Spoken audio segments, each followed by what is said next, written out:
Hey guys, कैसे हैं आप लोग। आई होप आप सब लोग अच्छे हैं। Okay, let's start today's class. तो लास्ट क्लास में हमने बैड डेट्स कवर किया था, बैड डेट्स रिकवर्ड हो गया था, ट्रांजैक्शन रिलेटेड टू गुड्स तक हो गया था। तो दिस क्लास में will start with drawings. Okay okay. Now drawings है क्या, what is drawings actually. Drawings है कुछ भी अमाउंट या गुड्स जो प्रोपराइटर अपने बिजनेस से विड्रॉ कर रहा है, चाहे वो उसकी कॉलेज की फ़ीस हो, चाहे उसका पर्सनल इनकम टैक्स का अमाउंट हो, या ऐसा कोई भी घर खर्च के लिए कैश हो जो प्रोप्राइटर अपने बिजनेस से विड्रॉ कर रहा है, it is known as drawings. ठीक है। तो ड्राइंग्स मीन्स एनी कैश और goods withdrawn by the proprietor for personal use. ठीक है, बिजनेस के यूज़ के लिए नहीं, अपने पर्सनल यूज़ के लिए प्रोप्राइटर जो भी विड्रॉ कर रहा है उसको हम लोग ड्राइंग्स बोलेंगे। Now drawings means any amount withdrawn by the proprietor. Drawings proprietor cash में भी कर सकता है या फिर वो गुड्स में भी कर सकता है। ओके, जैसे cash withdrawn by the proprietor, proprietor ने अपने कुछ एक्सपेंसेस के लिए कैश जब बिजनेस से विड्रॉ किया, या फिर amount paid for the personal expense of the proprietor by the business. अगर प्रोप्राइटर के कोई पर्सनल एक्सपेंस को जो प्रोप्राइटर को खुद पे करना चाहिए था, अगर वो बिजनेस पे कर रहा है, तो it is also a form of drawing, है ना। अगर प्रोप्राइटर का कोई पर्सनल एक्सपेंस है, उसको पे करने के लिए या तो वो बिजनेस से कैश विड्रॉ करे, या फिर वो एक्सपेंस को बिजनेस ही पे कर दे, बात तो एक ही है। Okay, so both are actually drawings in cash. इसकी एंट्री क्या होगी, the entry will be drawings account debit to cash account. ठीक है, बिकॉज बिजनेस के लिए कैश क्या हो रहा है, डिक्रीज हो रहा है। Okay, and if asset decreases it is credited. Similarly proprietor drawings goods में भी कर सकता है। ठीक है, जैसे goods taken by the proprietor for personal use. Okay, तो अगर प्रोप्राइटर कोई गुड्स पर्सनल यूज के लिए अपने घर ले जाता है, तो the entry will be drawings account debit to purchases account. ठीक है, यहाँ पे आप सेल्स मत लिख दीजिएगा, बिकॉज जो बिजनेस है वो प्रोप्राइटर को कोई गुड्स सेल नहीं कर रहा। Okay, business is not selling to the proprietor, it is just a drawing by the proprietor business से। ठीक है, तो आपको परचेज को रिड्यूस करना है, आपको सेल्स को क्रेडिट नहीं करना। आई होप ये छोटा सा कॉन्सेप्ट क्लियर है। ड्राइंग्स मतलब any amount of goods withdrawn by the proprietor for personal use. जब भी पर्सनल यूज़ वर्ड आएगा ना, आपको समझ जाना है कि ड्राइंग्स के बारे में बोल रहा है। तो drawings can be in cash और इन काइंड। ओके, तो ड्राइंग्स जब कैश में हो तो एंट्री होगी drawings account debited to cash account, and if it is in goods the entry will be drawings account debited to purchases account. Okay, I hope इतना तक आपको clear है। नाउ ड्राइंग्स जो है ना, वो अगेंस्ट कैपिटल भी हो सकती है, या फिर it can be against profit. ठीक है, ड्राइंग्स अगेंस्ट कैपिटल मतलब capital withdrawn bye the proprietor. Proprietor ने जो इन्वेस्टमेंट जो कैपिटल बिजनेस में लगाया था, वो उसी को विड्रॉ कर रहा है।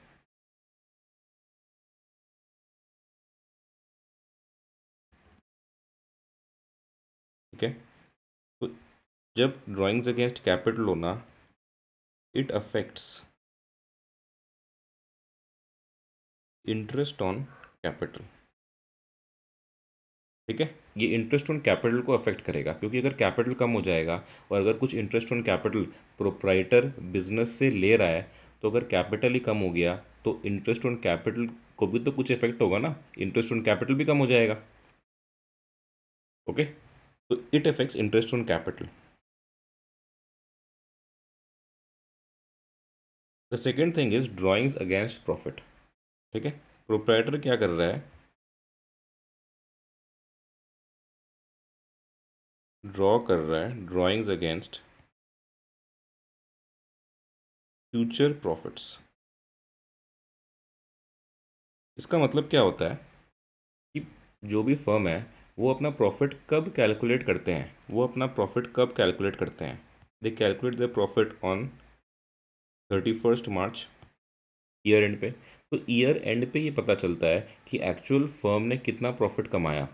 हाँ, ऑफ कोर्स वो प्रॉफिट जो है वो प्रोप्राइटर का ही है, वो प्रोप्राइटर को ही मिलेगा, ठीक है, लेकिन प्रोप्राइटर को ईयर एंड पे मिलेगा। लेकिन ड्यूरिंग द ईयर भी तो उस प्रोप्राइटर को अपने घर के खर्च चलाने के लिए कुछ तो पैसा चाहिए ना, ठीक है। तो इसलिए अपने घर खर्च को चलाने के लिए जो पैसा प्रोप्राइटर अपने बिजनेस से अगेंस्ट फ्यूचर प्रॉफिट से विड्रॉ कर रहा है ना, उसे बोलते हैं drawings against profit. And it affects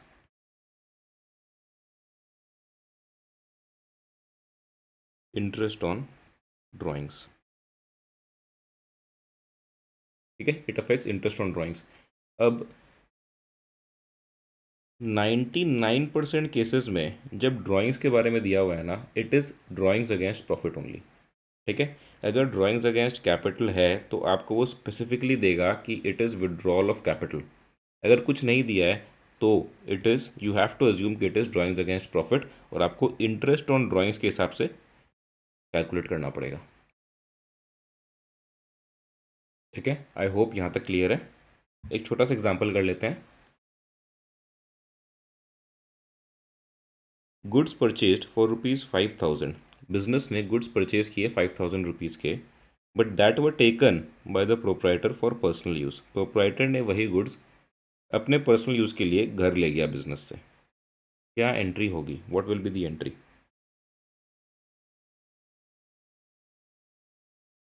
drawings account debit to purchases account 5,000, 5,000, ठीक है। नरेशन लिख लीजिएगा, बीइंग गुड्स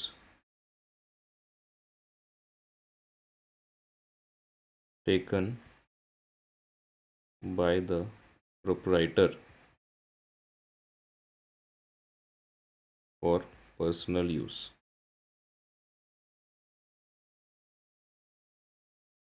ओके। सेकेंडली क्या बोल रहे हैं, proprietor withdrew for his personal use, मतलब ड्राइंग्स का बात कर रहे हैं। कैश 20,000 और गुड्स 10,000, ठीक है। तो एक ही ट्रांजैक्शन में प्रोप्राइटर जब घर जा रहा था, जाते जाते उसने 20,000 रुपये जो कैश पड़ा था वो भी ले गया अपने पर्सनल यूज़ के लिए, और 10,000 के गुड्स भी ले गया। क्या एंट्री होगी? Drawings account debit to cash account to goods लिखूं क्या? गुड्स लिखूं क्या?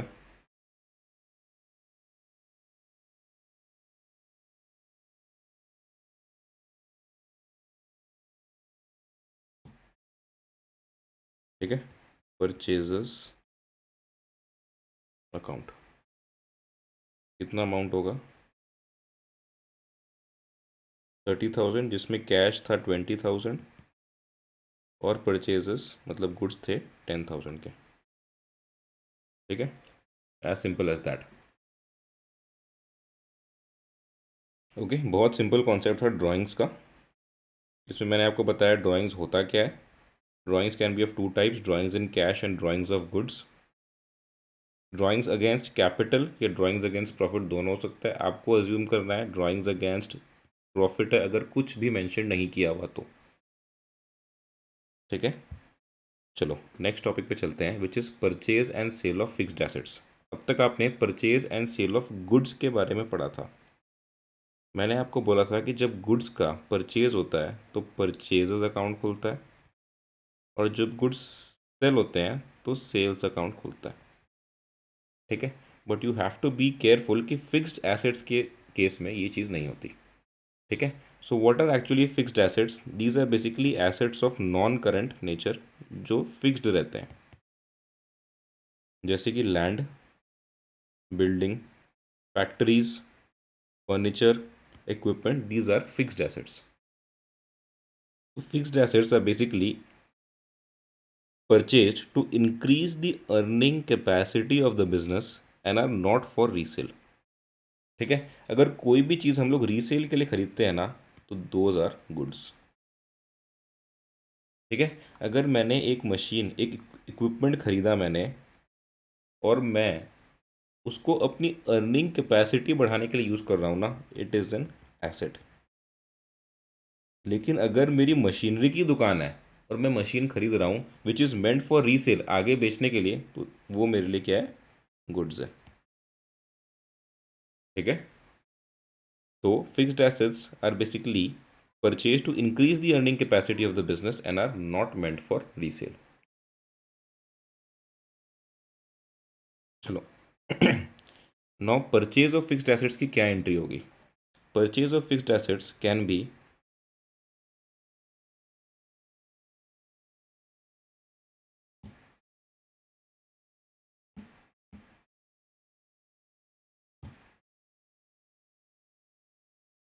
कैश परचेज या फिर क्रेडिट परचेजेस। जैसे गुड्स होता है ना, क्रेडिट परचेज भी होता है, कैश परचेज भी होता है, वैसे ही फिक्स्ड एसेट्स भी खरीद सकते हैं हम लोग। कैश परचेज की क्या एंट्री होगी? क्या परचेजेस अकाउंट को डेबिट करूं?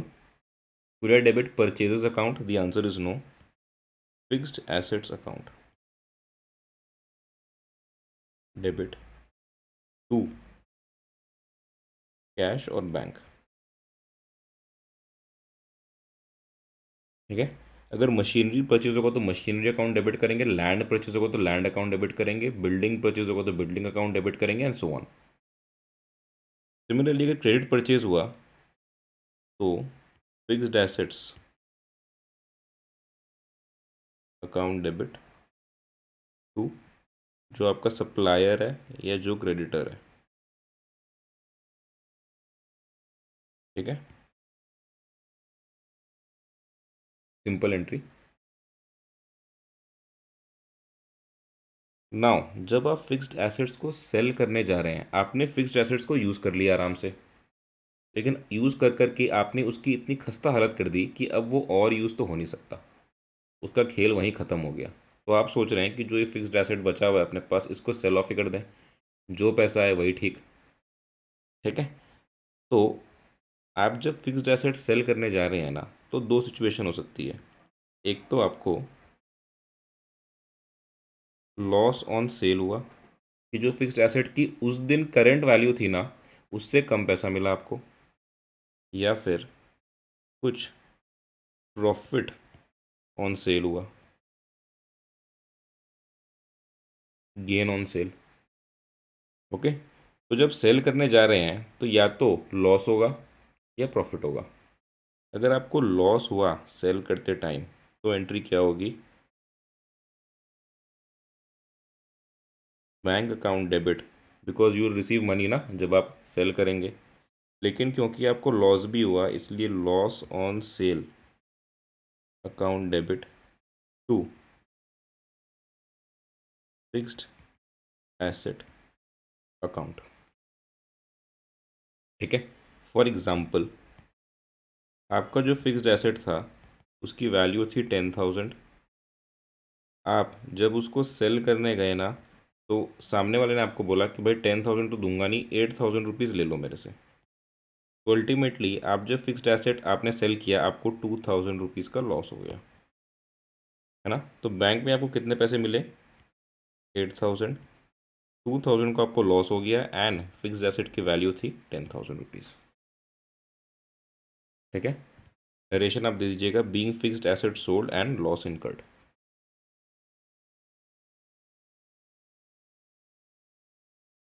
लेकिन ऐसा भी हो सकता है कि आप एसेट को सेल करने जा रहे हैं और उस एसेट की इतनी डिमांड है मार्केट में कि 10,000 का तो एसेट था ही, सामने वाला बोल रहा है कि भाई 15,000 में दे दे मेरे को। तो क्या आपको फिक्स्ड एसेट बेचने पे ही 5,000 रुपये का गेन हो गया? ठीक है, एसेट बेचने पे आपको 5,000 रुपीज़ का गेन हो गया, तो क्या एंट्री बनेगी इसकी? Bank account debit to fixed asset account.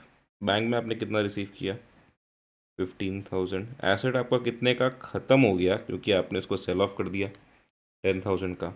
बाकी का टू गेन ऑन सेल कितना? 5,000 रुपीज़। ठीक है, ये आपकी क्या है? This is your income. और ये जो लॉस ऑन सेल था ये क्या था? ये एक्सपेंस था।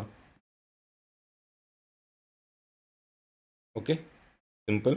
मैंने आपको बस ये बताया कि फिक्स्ड एसेट जब सेल करेंगे तो दो केस हो सकता है, लॉस हो सकता है या प्रॉफिट हो सकता है। ठीक है, ऑफ कोर्स जब आप कैश में सेल कर रहे हैं, अगर आप कैश में सेल नहीं करके क्रेडिट में सेल कर रहे हैं तो ये बैंक अकाउंट की जगह आप उस डेटर के पर्सनल अकाउंट को डेबिट कर दीजिए, जैसे आप गुड्स में करते हैं। ठीक है, तो मैंने आपको अब तक ये बताया फिक्स्ड एसेट जो है ना वो गुड्स की तरह काम नहीं करते। गुड्स अगर आप परचेज करते हैं तो परचेज अकाउंट डेबिट करते हैं, और जब सेल करते हैं तो सेल्स अकाउंट डेबिट करते हैं। लेकिन फिक्स्ड एसेट्स में अगर आप फिक्स्ड एसेट्स परचेज कर रहे हैं तो फिक्स्ड एसेट्स अकाउंट को डेबिट करेंगे, और जब सेल कर रहे हैं तो फिक्स्ड एसेट अकाउंट को ही क्रेडिट करेंगे। उसमें आपको लॉस ऑन सेल भी हो सकता है, गेन ऑन सेल भी हो सकता है। ठीक है, आई होप आपको यहाँ तक एकदम क्लियर है। तब मैं नेक्स्ट टॉपिक पे मूव कर रहा हूँ।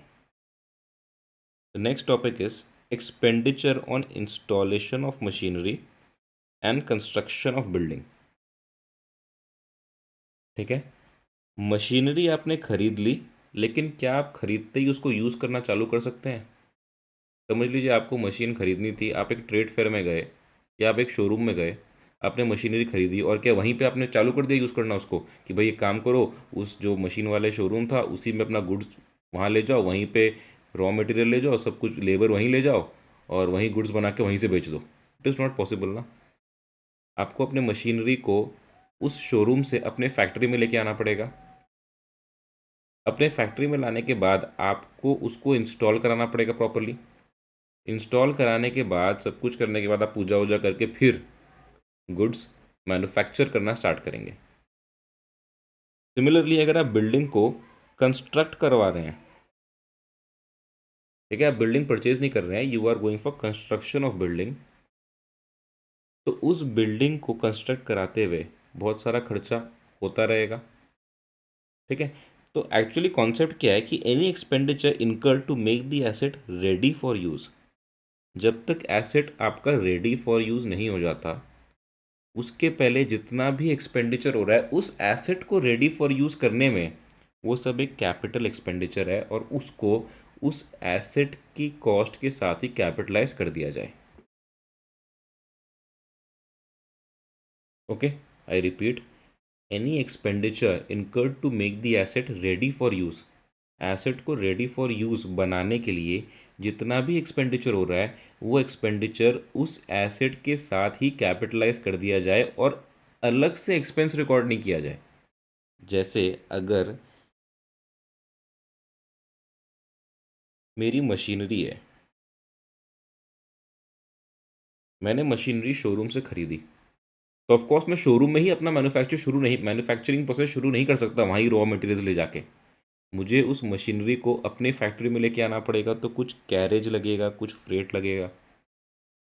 ठीक है, मशीन बहुत बल्कि है, मैं खुद इंस्टॉल नहीं कर सकता, तो मुझे कुछ लेबर बुला के उसको इंस्टॉल करवाना पड़ा, तो उनको कुछ वेजेस पे करना पड़ा उसके इंस्टॉलेशन के लिए।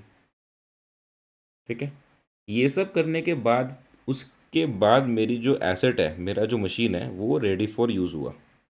ऑफ कोर्स जब मैंने उसको शोरूम में ख़रीदा तब वो खरीद तो लिया, लेकिन मेरे लिए तब वो रेडी फॉर यूज़ नहीं था। आई होप यू अंडरस्टैंडिंग, है ना। तो मुझे कैरेज लगा, फ्रेट लगा, वेजेस पे करने पड़े इंस्टॉलेशन के लिए, उसके बाद वो मशीनरी रेडी फॉर यूज़ हो गई। तो जितने भी एक्सपेंसेस मेरे हैं जैसे कैरेज, फ्रेट या wages paid on installation will be treated as capital expenditure and debited to machinery account। Okay, supposedly मेरी मशीन की वैल्यू थी 10 लाख,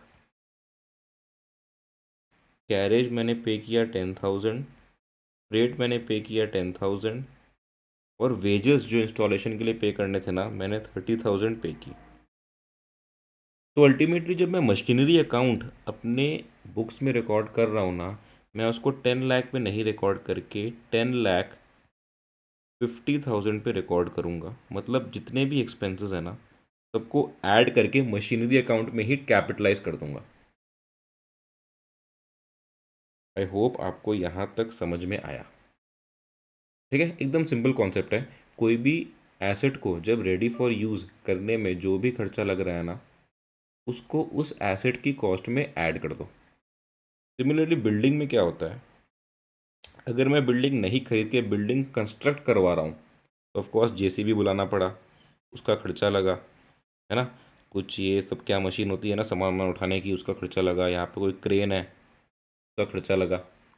ठीक है, कुछ कंस्ट्रक्शन मटेरियल मैंने खरीदे, ये सब बालू वालू पड़ी हुई है, सैंड। ओके, कुछ मैंने वेजेस पे किए ये सब आदमियों को ना, जो मशीन ऑपरेट कर रहे हैं। मैं तो ऑपरेट कर नहीं सकता, मेरे को आता ही नहीं। Okay, so any purchase of construction material और पेमेंट ऑफ वेजेस जो मैं कर रहा हूँ, which are necessary expenses for construction of building and to make the asset ready for use, are capitalised with the cost of the building and debited to building account। समझ में आया आपको? Simple concept है एकदम। ठीक है, एक सम करेंगे और ज़्यादा क्लियर हो जाएगा। सम में क्या दिया हुआ है, purchased a machinery by giving a cheque of ₹3 lakh. 3 lakh की मशीनरी परचेज की, paid 25,000 in cash as wages on its installation. तो अल्टीमेटली मेरी मशीन की वैल्यू कितनी रिकॉर्ड करूँ, कितनी रिकॉर्ड करूँ, 3 लाख रिकॉर्ड करूँ या 3,25,000 रिकॉर्ड करूँ? The answer is I have to record 3,25,000 as the total cost of machinery। मैं क्या एंट्री मारूंगा,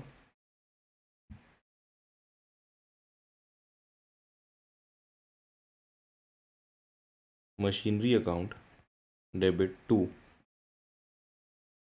bank account to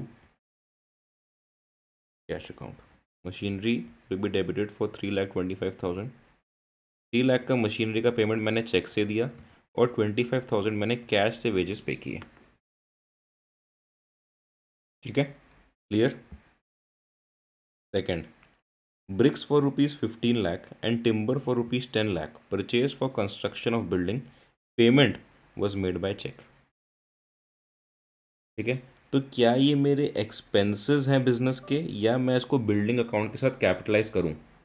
the answer is ये बिल्डिंग अकाउंट में ऐड हो जाएगा। ये एंट्री होगी इसकी building account debited to, cheque में पेमेंट हुआ है तो बैंक अकाउंट। कितना अमाउंट था, टिम्बर 10 लाख का और ब्रिक्स 15 लाख, टोटल 25 लाख।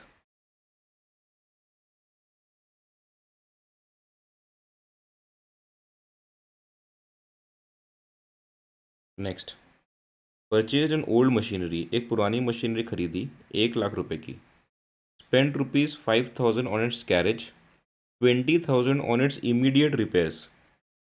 ठीक है, ओल्ड मशीनरी खरीदी है तो ऑफकोर्स ख़राब तो होगी, उसको रिपेयर कराने के बाद ही वो रेडी फॉर यूज़ हो पाएगी, है ना। Entire payment is made by cheque. ठीक है, तो मैं हर बार चेक से पेमेंट कर रहा हूँ। यहाँ पे चेक से किया, यहाँ चेक से किया, यहाँ चेक से किया। लेबर को बस चेक से नहीं दिया, क्योंकि लेबर को चेक क्या होता है पता ही नहीं है। ओके, उसका बैंक अकाउंट ही नहीं है अभी, तो कैश ही पता है सिर्फ। गांव से लेके आया था लेबर में। नंबर 3,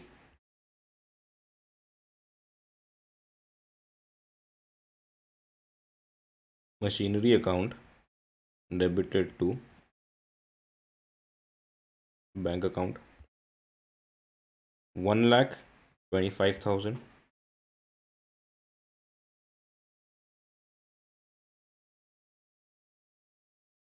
ठीक है, next, paid fire insurance premium on building by cheque ₹1,000। Building बना तो लिया, अब उसमें फायर इंश्योरेंस भी करा लिया कि भाई कभी आग लग जाए तो कुछ पैसा इंश्योरेंस से भी मिले। तो फायर इंश्योरेंस प्रीमियम बिल्डिंग का जो है वो है ₹1,000 का, and proprietors life insurance premium by cheque ₹4,000। अब इसमें समझने वाली बात क्या है, जो फायर इंश्योरेंस प्रीमियम है ना बिल्डिंग का, वो तो बिजनेस का एक्सपेंस है। बिल्डिंग किसकी है? बिजनेस की है ना। तो एक्सपेंस भी किसका है? बिजनेस का। तो जो फायर इंश्योरेंस प्रीमियम मैं बिल्डिंग में पे कर रहा हूँ वो तो किसका एक्सपेंस है? बिजनेस का। लेकिन प्रोप्राइटर का जो लाइफ इंश्योरेंस प्रीमियम है, क्या वो बिजनेस का एक्सपेंस है? The answer is no. ठीक है, वो बिजनेस का एक्सपेंस नहीं है, क्योंकि बिजनेस को प्रोप्राइटर में कोई इंटरेस्ट नहीं है। क्या बिजनेस को बिल्डिंग में इंटरेस्ट है? ऑफ कोर्स, बिजनेस की एसेट है वो। लेकिन क्या बिजनेस को प्रोप्राइटर में कोई इंटरेस्ट है? उसको प्रोप्राइटर में कोई इंटरेस्ट नहीं है। प्रोप्राइटर जिए मरे गड्ढे में गिरे उसको कोई मतलब नहीं है। तो उसका जो लाइफ इंश्योरेंस प्रीमियम है ना, उसका खर्चा भी बिजनेस नहीं उठाएगा। ठीक है, तो बिजनेस को प्रोप्राइटर जिए या मरे कोई फर्क नहीं पड़ता। लेकिन प्रोप्राइटर तो ऑफकोर्स जीना चाहता है ना। प्रोप्राइटर जीना चाहता है तो उसका जो लाइफ इंश्योरेंस प्रीमियम है ना, वो खुद करता है, उसका पर्सनल खर्चा है ये। ओके, अगर आपको याद होगा, there is a concept called business entity concept. ये आपने बेसिक्स ऑफ अकाउंट्स में पढ़ा होगा कि बिजनेस एंटिटी कॉन्सेप्ट मतलब the business and the proprietor are not one and the same entity, they are different entities. ठीक है, business is a different entity from its owners. ठीक है, तो प्रोप्राइटर का जो लाइफ इंश्योरेंस, उसकी खुद का जो लाइफ का इंश्योरेंस है ना, उसका प्रीमियम जो है वो प्रोप्राइटर का पर्सनल खर्चा है। और जब मैं बोलूँ पर्सनल खर्चा, इट विल बी ड्राइंग्स। ठीक है, और लाइफ इंश्योरेंस प्रीमियम जो मैंने चेक से पे किया है 1000, it is a business expense. ठीक है, तो एंट्री क्या बनेगी?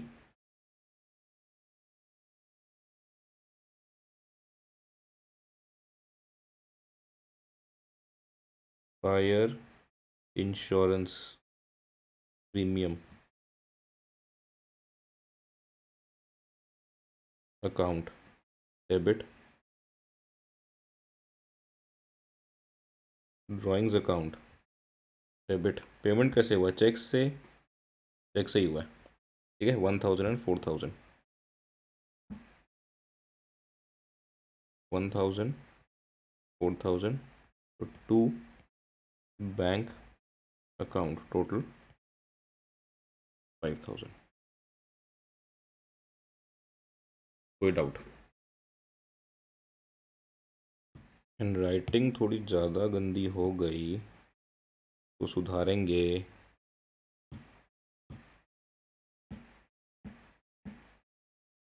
सुधरना नहीं चाह रही फिर भी सुधारेंगे।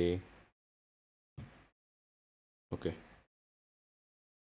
Fire insurance premium account debited,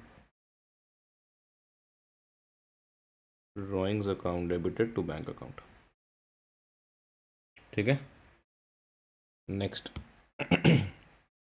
BRICS, cement और भी कुछ कुछ खरीदा 1.5 लाख रुपए का। टिम्बर खरीदा 2 लाख रुपए का। रिनोवेशन कराना था बिल्डिंग का। Payment was made by cheque. ठीक है, रेनोवेशन क्या होता है पता है? रेनोवेशन मतलब जैसे 4 फ्लोर्स की बिल्डिंग थी, एक और फ्लोर एक्स्ट्रा ऐड कर दिया, दिस इज रिनोवेशन। रिपेयर की बात नहीं कर रहा मैं। रिनोवेशन जो होता है ना, वो बिल्डिंग में कुछ एडिशन होता है, उसको रिनोवेशन बोलते हैं। ठीक है, तो bricks cement 1,50,000 and timber 2 lakh, जो कि बिल्डिंग के रेनोवेशन में इंक्लूड हो रहा है, क्या ये एक कैपिटल एक्सपेंडिचर है? The answer is yes. ठीक है, तो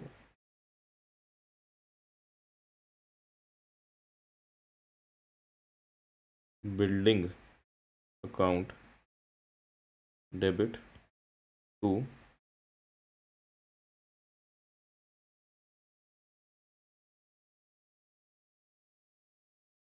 बैंक अकाउंट।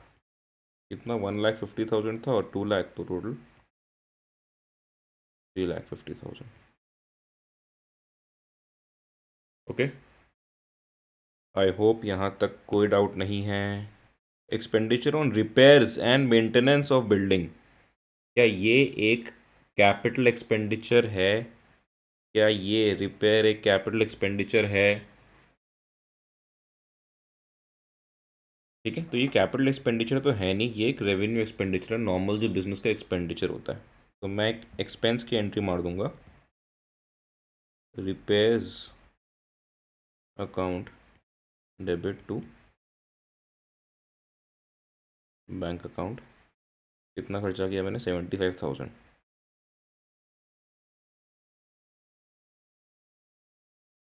ठीक है, यहाँ तक कोई डाउट आपको? अब तक हमने क्या क्या पढ़ लिया एक बार देखें। ड्राइंग सीखा था, ड्राइंग्स में सीखा कि दो टाइप की ड्राइंग्स हैं, cash and drawings in goods. फिर मैंने सीखा कि ड्राइंग्स अगेंस्ट कैपिटल होता है और ड्राइंग्स अगेंस्ट प्रॉफिट होता है, और मोस्ट ऑफ द केसेस में ड्राइंग्स अगेंस्ट प्रॉफिट ही होगा। तो हमेशा यही अज्यूम करना है कि ड्राइंग्स अगेंस्ट प्रॉफिट है अनलेस अदरवाइज मैंशनड। फिर हमने सीखा कि purchase and sale of fixed assets और गुड्स में क्या डिफरेंस है। ठीक है, purchase of fixed assets, cash purchase और क्रेडिट परचेज की क्या एंट्री है। सेल ऑफ फिक्स्ड एसेट्स में प्रॉफिट भी हो सकता है या लॉस ऑन सेल भी हो सकता है। फिर हमने सीखा कि expenditure on installation of machinery और कंस्ट्रक्शन ऑफ बिल्डिंग के बारे में, कि कोई भी एसेट को रेडी फॉर यूज़ करने के लिए जो भी एक्सपेंडिचर हो रहा है ना, वो उसका कैपिटल एक्सपेंडिचर है, उसको एसेट की कॉस्ट में ही ऐड कर देना है।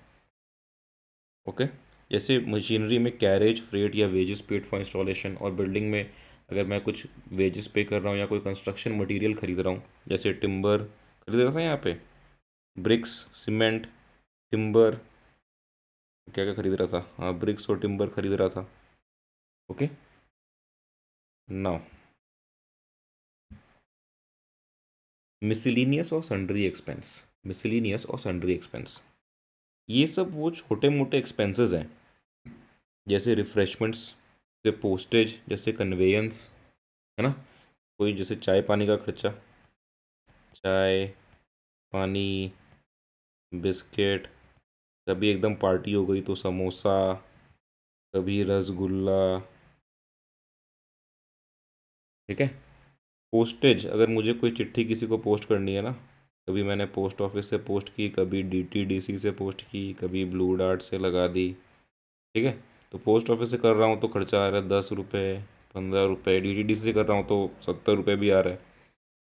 ओके, कन्वेंस मतलब अगर मैं कहीं जा रहा हूँ तो मेरा कोई बस का भाड़ा कभी कभी 7 रुपये आ जाता है, कभी 15 रुपये भी आ जाता है, जैसे मेट्रो का फेयर हो गया, कभी ऑटो में भी चला गया, और कभी बहुत ही इंपॉर्टेंट काम हुआ तो कैब भी बुक कर लिया।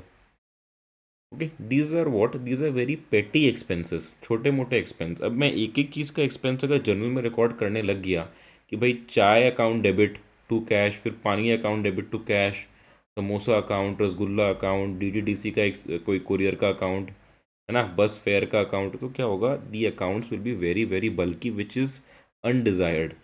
Okay, it is completely undesired कि आपके जर्नल जो है ना वो बहुत ज़्यादा बल्कि हो जाए। ओके, तो ये जितने भी पेटी एक्सपेंसेस हैं ना, छोटे छोटे अमाउंट के, स्मॉल अमाउंट्स के, these are not very material in nature individually. Individually अब मेरा अगर 200 करोड़ रुपीज़ का टर्नओवर है, उसमें अगर मैं कहीं जा रहा हूँ और 7 रुपये का बस भाड़ा लग रहा है मेरा, it is not material individually. ठीक है, तो हम लोग क्या करते हैं, ये जितने भी एक्सपेंस है ना, सबको एक साथ क्लब करके मिसलिनियस एक्सपेंस या सन्ड्री एक्सपेंस बोल के रिकॉर्ड कर लेते हैं। ओके, तो ऐसा कोई एक्सपेंस दिया हुआ है अगर आप, तो आप सन्ड्री एक्सपेंस बोल के रिकॉर्ड कर सकते हैं। The entry will B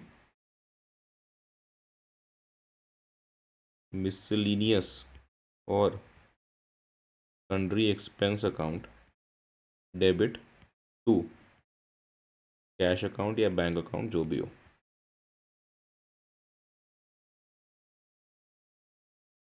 okay, I hope आपको यहाँ तक कोई प्रॉब्लम नहीं है। ठीक है, next will move to adjustment entries.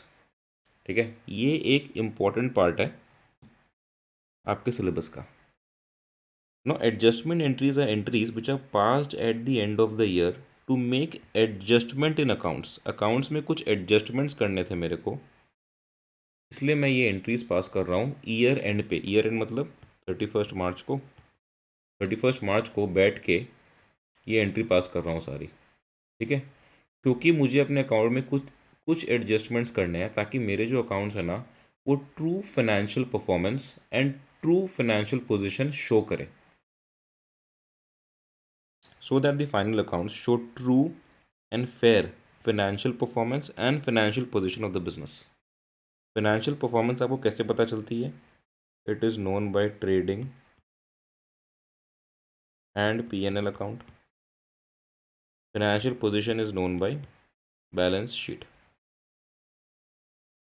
ठीक है, मतलब मुझे अपने ट्रेडिंग एंड P&L अकाउंट और बैलेंस शीट में कुछ ऐसे एडजस्टमेंट्स करने हैं जिससे कि मेरे फाइनल अकाउंट जो है ना वो ट्रू एंड फेयर व्यू दिखा सके। अब एडजस्टमेंट एंट्रीज मतलब वो एंट्रीज जिसका जनरली कोई ट्रांजैक्शन पूरे साल में हुआ नहीं है।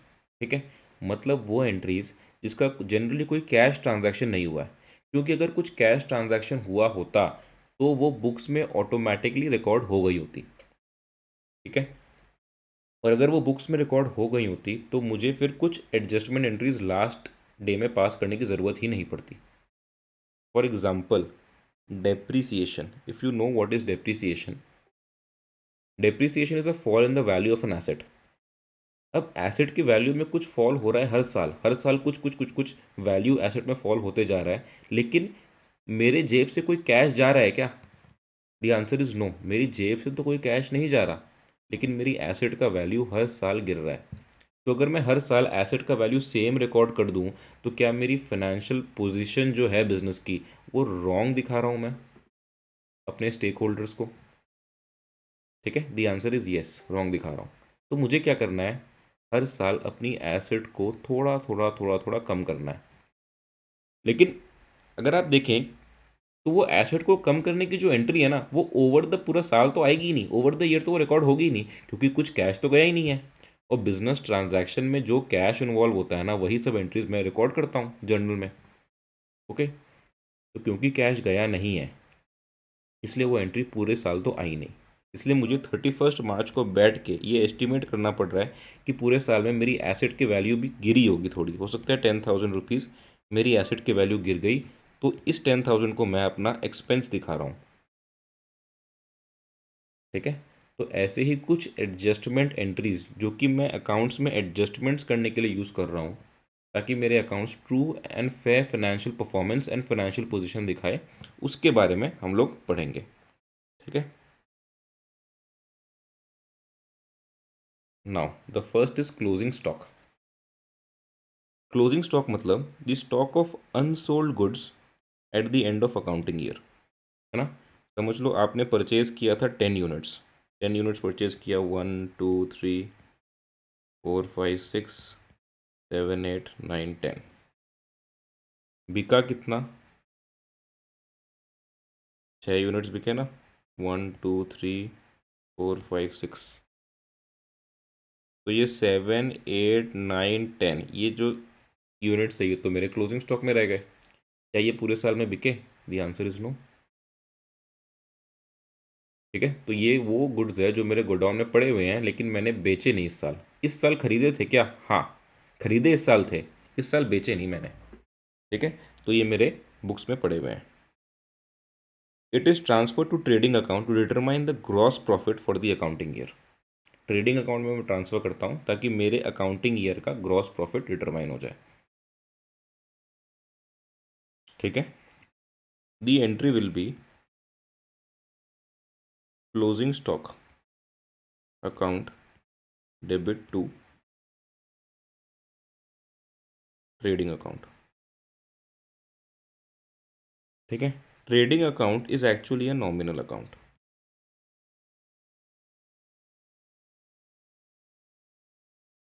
ओके, तो आप क्लोजिंग स्टॉक को एक्चुअली ट्रेडिंग अकाउंट में क्रेडिट क्यों कर रहे हैं? ये ट्रेडिंग अकाउंट है, आप यहाँ पे लिख रहे हैं, you are writing here by closing stock. यहाँ आप लिख रहे हैं टू परचेजेस, मतलब जितना भी एक्सपेंसेस आप डेबिट में लिखेंगे, बाय सेल्स।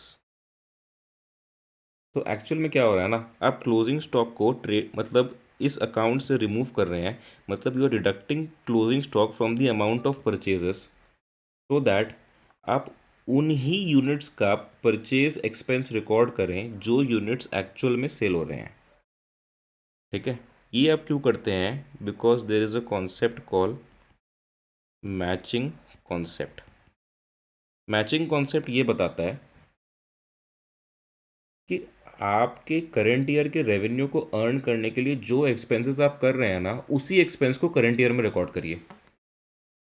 आई रिपीट, आपके करंट ईयर रेवेन्यू को अर्न करने में जो एक्सपेंसेस लगे हैं ना, आप उन्हीं एक्सपेंसेस को करंट ईयर में रिकॉर्ड करिए। तो जो करंट ईयर का रेवेन्यू है, जो मेरा सेल है, वो है 6 यूनिट्स का, और मैं परचेजेस में रिकॉर्ड कर रहा हूँ 10 यूनिट्स। तो ultimately I am recording purchase ज़्यादा एज़ कम्पेयर टू मेरा जो रेवेन्यू है। तो मैं रेवेन्यू 6 यूनिट्स का रिकॉर्ड कर रहा हूँ और एक्सपेंस 10 यूनिट्स का रिकॉर्ड कर रहा हूँ, विच इज़ रॉन्ग। इसलिए मैं क्लोजिंग स्टॉक क्रेडिट करने का मतलब है वो 4 यूनिट्स को मैं परचेजेस से कम कर रहा हूँ, ताकि मेरा जो रेवेन्यू है ना, वो करंट ईयर का रिकॉर्ड हो और मेरा एक्सपेंस भी करंट ईयर का रिकॉर्ड हो। ठीक है, आई नो आप में से 95% लोग को अभी समझ में नहीं आया मैंने क्या बोला। आप ये सोच रहे हैं कि क्या बके जा रहा है, भगवान जाने, कुछ समझ में नहीं आ रहा है। ठीक है, हो सकता है आपको समझ में नहीं आए, because this is not the right time to explain the logic behind this, कि ट्रेडिंग अकाउंट को मैं क्रेडिट करके क्लोजिंग स्टॉक को डेबिट क्यों कर रहा हूँ। ठीक है, लेकिन जब हम लोग फाइनल अकाउंट्स पढ़ेंगे ना, जब हम लोग फाइनल फाइनल अकाउंट्स पढ़ेंगे, फाइनेंशियल स्टेटमेंट्स, तब ये सारे एडजस्टमेंट एंट्रीज हम वापस पढ़ेंगे और उस टाइम आपको सारा लॉजिक समझ में आ जाएगा। ठीक है, फॉर द टाइम बिंग मैं आपको एडजस्टमेंट एंट्रीज का बस एक ओवरव्यू दे रहा हूँ कि ये काम कैसे करती हैं, आपको जर्नल में कैसे इनकलकेट करना है। Okay, the first is closing stock, जो मैंने आपको बता दिया कि closing stock account debited to trading account आपको करना है। Okay, the second is outstanding expenses. Okay, the second is outstanding expenses. तो ये आउटस्टैंडिंग एक्सपेंस वाला जो पार्ट है ना, ये मैं आपको नेक्स्ट क्लास में कराऊंगा। ठीक है, नहीं तो ये क्लास बहुत हैवी हो जाएगा, it's already been 40 minutes plus. ठीक है, तो ये मैं नेक्स्ट क्लास में स्टार्ट करवाऊंगा आपको। Next class will be the last class of journal entries. ठीक है, उसके बाद नया चैप्टर स्टार्ट करेंगे। Okay, so I hope you like today's class. ज़्यादा कोई कंसेप्चुअली बहुत टफ था नहीं। ओके, तो आप रिवाइज करते रहिए, क्वेश्चन सॉल्व करते रहिए। ठीक है, कोई भी आपको डाउट हो, you can ask me in the comments, और you can just call me और WhatsApp me on my number, जो डिस्क्रिप्शन में दिया हुआ रहेगा। ओके, सो आप एन्जॉय करिए लाइफ को एंड पढ़ते भी रहिए थोड़ा। ठीक है, see you in the next class, bye bye.